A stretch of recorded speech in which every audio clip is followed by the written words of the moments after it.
अपने पिछली वीडियो में बता रही थी, उसी का कंटिन्यूएशन आज हम करेंगे। मैंने उसी पार्ट का दूसरा हिस्सा, मैंने पहले हिस्से में लेखिका का परिचय दिया था और पाठ के कुछ महत्वपूर्ण पार्श्व बताया था, और पाठ में भाई बहन का प्यार किस तरह से था, ये सब कुछ आपने आप लोगों को मैंने बताया था। अब उसके आगे की कहानी मैंने कहा था कि पाठ का नाम है गुलाब सिंह, और वो एक पाठ किस विधा की है, एक कहानी है। मैंने आप लोगों को पहले ही कहा था कि पाठ का बहुत सारे विधा होते हैं, कहानी रहती है, एकांकी रहती है, नाटक रहते हैं, और उसके साथ साथ कुछ रेखा चित्र भी होते हैं। तो उसी तरह गुलाब सिंह एक कहानी है, एक स्वतंत्र वीर का कहानी है। तो इस पाठ की लेखिका है सुभद्र कुमारी चौहान। मैंने सुभद्र कुमारी चौहान जी के बारे में कल आप लोगों को बताया था। ये बहुत ही बहुत कम उम्र में साहित्यिक क्षेत्र में आए, और उसके साथ साथ बहुत कम समय में ही इन्होंने अपनी सेवा को समाप्त करके हमसे विदा भी लेकर बहुत जल्दी ये गुजर भी गए। एक देशभक्त थे, माने सुभद्र कुमारी चौहान हमेशा देशभक्तों के बारे में लिखते थे, देश के प्रति, देशभक्तों के प्रति, देश, और खुद ये देश की बहुत सारे आंदोलन में भाग लिए थे और बहुत बार जेल भी गए थे। तो इसीलिए इनकी हर एक रचना, इनकी महत्वपूर्ण रचना मैंने कहा था कि झांसी की रानी, जो झांसी की रानी की कहानी बताती है, तो ये इनकी बहुत महत्वपूर्ण कविता है। तो ये इनकी हर एक रचना में राष्ट्रभक्ति, देश प्रेम हमें नजर आती है। यहाँ पर भी ये गुलाब सिंह एक बालक, छोटा सा बालक है, उसकी कहानी बताई, और किस तरह एक छोटा सा बालक किस तरह देश के लिए अपना जान निछावर करता है। तो यहाँ पर इस पाठ का आशय क्या है, ये सुभद्र कुमारी चौहान जी गुलाब सिंह के द्वारा हमें क्या समझाना चाहते हैं, बच्चों को क्या समझाना चाहते हैं कि ये देशभक्ति, त्याग, बलिदान, भाईचारे का प्रेम आदि का चित्रण इस पाठ में दिया है। इस चित्रण को वो कहते हैं कि आप भी इसी अंदाज से देश के लिए अपना देश की आन मान रक्षा करें। तो यहाँ पर गुलाब सिंह जो एक छोटा सा बच्चा था, माने बालक था, उसकी एक छोटी सी बहन थी। तो भाई बहन में इतना प्यार था कि उसको गुलाब सिंह तबीयत खराब होने पर उसकी माँ ने उसकी खाना पीना सब कुछ बंद कर दिया था, लेकिन भाई की वो बेचैनी देखकर उसने क्या किया कि गुड़ और चने भाई को खिला दिया, और खिलाने के बाद भाई की तबीयत और भी खराब हो गई, लेकिन फिर भी दोनों ने किसी को ये बात बताया नहीं। उसके बाद वहाँ की बादशाह का हुक्म था कि इस बार जुलूस ना निकले, झंडा ना निकले। तो इस बात पर भाई माने गुलाब सिंह बहुत गुस्से में था। बहन पूछती है, भाई आप भैया तुम क्यों इतने गुस्से में हो? तो भाई कहता है कि बड़ा आया बादशाह जो कहता है कि इस साल जुलूस ना निकले, झंडा ना निकले।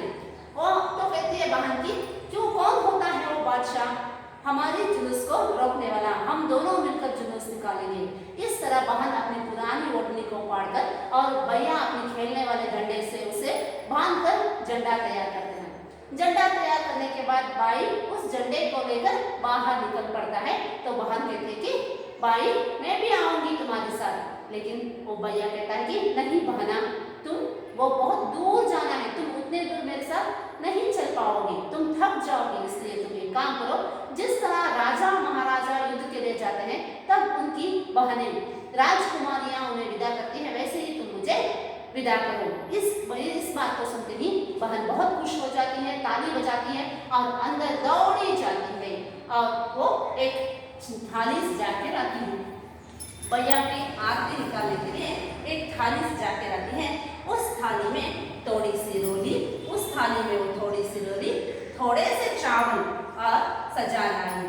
उसमें से एक थोड़ी सी रोली माने कुमकुम का एक पानी में कुमकुम का पानी और रोली, और उसमें थोड़ा सा चावल, और उसके साथ एक दिया भी उस थाली में सजाकर लाती है। बहन अंदर दौड़ कर जाती है, एक थाली में रोली, चावल और एक दिया भी सजाकर लाती है। सजाकर लाने के बाद भैया को बिठाती है और उसकी चेहरे के चारों तरफ ऐसा आभा मंडल करती है। वो ये सब कुछ उसने एक तस्वीर में देखा था, देवी देवताओं के तस्वीर में देखा था कि किस तरह आरती निकालते हैं। तो उसी तरह उसने क्या किया, अपने भाई को आभा मंडल करती है और उसकी आरती उतारती है, और उसकी आरती उतारने के बाद उस बाई के माथे पर तिलक लगाती है और चावल बिखराई और चावल भी डालती है। चावल डालने के बाद उसकी बलैया लेती है और बाई को विदा करती है और बाई अपना झंडा लेकर निकल पड़ता है। बाई झंडा लेकर निकलता है, बहन वही दरवाजे पर खड़ी होकर उसे देखती रहती है। बाई बहुत दूर चला गया लेकिन फिर भी बहन वहीं पर खड़ी अपनी बाई को देखती है। चलते चलते बाई दूर गया, वहां पर बादशाह के सैनिक उसे रोकते हैं। उस बालक को बादशाह के सैनिक उसे रोकते हैं, लेकिन वो बालक रुका नहीं। वो चलता गया। वो किसी की आवाज सुनने की हालत में ही अपने आप में मग्न होकर चलता गया। बादशाह के सैनिक एक बार कहे, दो बार कहे, लेकिन बालक ना माना। इस वजह से उन्होंने उस पर गोली चला दिया और बाई एकदम से नीचे गिरा। लेकिन उसके हाथ में जो झंडा था ना, वो झंडा वो गिरा नहीं। वो अपने हाथ में झंडा लिए ही ऐसे नीचे गिरा। बाई को नीचे गिरते देखकर बहन दूर से दौड़ी आई। भैया भैया भैया कहकर दूर से दौड़ती हुई आई। बाई बहन की आवाज सुनकर आंखें बंद की होकर गिरा हुआ बाई जैसा लगा उसे कि ये अमृतवाणी उसे सुनाई, तो वो धीरे से अपनी आंखें खोलता है और बहन के हाथ में झंडा देकर, तुम आ गई बहना, लो ये संभालो, ऐसा कहते हुए बहन के हाथ में झंडा देता है और खून से लथपथ बाई जमीन पर गिर जाता है और बहन बहुत रोई और सैनिक ऐसा लगा कि उन्होंने कोई जीत ली, ऐसा कहकर सैनिक वहां से निकल पड़ते हैं। बहना अपनी बाई की खून से लथपथ पड़ा अपनी बाई के सामने बैठकर रोती। सैनिकों को जाने के बाद बहुत सारे लोग वहां पर आ गए और उसके बाद बहन ने बाई के हाथ में से वो झंडा लिया और पकड़ लिया और उसकी लाश, उस बाई की लाश को उसके पीछे कुछ लोग उसे उठाकर ले आने लगे। बहन अब एक नए उमंग के साथ उस झंडे को लेकर आगे बढ़ती गई। पीछे उसकी बाई और लोग चलने लगे। तो बादशाह का हुक्म था कि जुलूस ना निकले, लेकिन जुलूस तो निकला। बादशाह का हुक्म था कि झंडा ना निकले, लेकिन झंडा तो निकला। तो इस तरह बाई और बहन ने मिलकर देश झंडा माने देश की निशानी, स्वतंत्रता की निशानी, उस झंडे की एक पुरानी ओढ़नी और खेलने की एक लकड़ी के साथ झंडा बनाया और बादशाह के हुक्म के खिलाफ ये जुलूस निकाले। यहाँ पर गुलाब सिंह एक छोटा सा बालक जो अपने जान गवा बैठा, वो जब उसने हिम्मत दिखाई, अगर वो चुपचाप घर में खेल कर बैठा रहता तो शायद कोई जुलूस भी नहीं निकलता, कोई बाहर भी नहीं आते। लेकिन गुलाब सिंह ने एक छोटा अपनी बहन की एक पुरानी ओढ़नी से झंडा बनाकर वो घर से निकला। यहाँ पर सुभद्रा कुमारी चौहान जी हमें समझा रहे कि एक बालक के दिल में देश प्रेम कितना है, वो बालक दिल उस देश के लिए कितना उसके दिल में जुनून है, इन सब के बारे में यहाँ पर बता रहे। हर एक प्रजा को, देश में रहने वाले हर एक प्रजा को देश की तरक्की, देश के लिए मरना मिटना ये जरूरी है। माने अपने कर्तव्यों को निभाना, हमें उसका फल जो भी मिलेगा वो हमें सोचना है। तो दोबारा मैं आपको एक्सप्लेन करने देखो। इस पाठ की लेखिका है सुभद्रा कुमारी चौहान। उनकी महत्वपूर्ण रचना है झांसी की रानी और इस पाठ की आशय है देशभक्ति, त्याग, बलिदान, भाईचारे का प्रेम आदि का चित्रण के साथ बच्चों को जागृत करना इस पाठ का आशय है। इस पाठ में सिर्फ दो ही कैरेक्टर आते हैं, माने दो ही, गुलाब सिंह एक और उसकी बहना एक। दोनों में बहुत अच्छा प्रेम रहता है, दोनों एक दूसरे के लिए, उन दोनों को एक दूसरे के लिए साथ ऐसा था कि जन्म का रिश्ता हुआ। ऐसा ये दोनों गुलाब सिंह और उसकी बहन। गुलाब सिंह जो बादशाह के हुक्म के खिलाफ झंडा लेकर निकलता है, तो बहन उसके साथ वो भी कदम से कदम मिलाकर रखती है और बहन बाई को एक आरती उतारकर, माने उसे थोड़े से रोली, थोड़े से चावल सजा कर लाई और उस थाली में दिया भी जल रहा था। उस दिया के साथ उसने बाई की आरती उतारी और उसे विदा किया।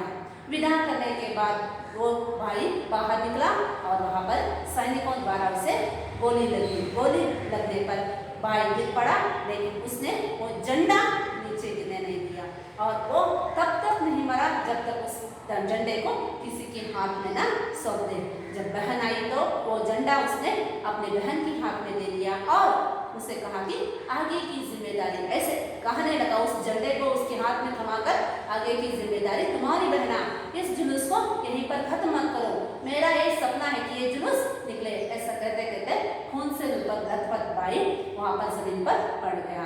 लेकिन बहन भी डरी नहीं। बाई की जो अधूरा काम था, बाई का जो सपना था, तो उसे निभाती हुई एक तरफ बाई का दुख और दूसरी तरफ देश की, इस सब को संभालती हुई आगे बढ़ गई। यही था इस कहानी का सारांश। यहाँ पर आप लोगों को दो ही अंश है। पहला सुभद्रा कुमारी चौहान जी के बारे में और उसके साथ साथ बहन बाई को कैसे विदा करती हैं। यहाँ पर दो अंश आपके लिए बहुत ही इंपॉर्टेंट है। तो ये था आज का ये पाठ। कल मैंने आप लोगों को जय जय भारत माता कविता के कुछ प्रश्न दिए, शायद मैं समझती हूँ कि आप लोगों ने लिखा होगा। तो आज आप लोग इस सबको रिपीट करो। कल इस पाठ का प्रश्न मैं कल आप लोगों को दूंगी। सो आज के लिए बस इतना। धन्यवाद।